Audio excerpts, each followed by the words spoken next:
season. Ian's bet in a knee-jerking beginning, followed by Boss Jeren Bright Olympian.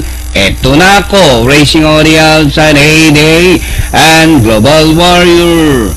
Back to the front runner, the favorite 4A, Ian's bet by Alenkina, followed by Bright Olympian in second by Darrell, and racing in third by about 2 lengths. Eto na ako, Global Warrior, Boss Jeren, and Heyday is running at the tail of the field. And at a far turn, Ian's bet by Hapal and Bright Olympian is running by Darrell. Eto na ako, is racing in third, Boss Jeren, Global Warrior. As they race the last 450, Ian's bet by about 2 lengths now. Bright Olympian is running in second, rushing up. Eto na ako, and Boss Jeren.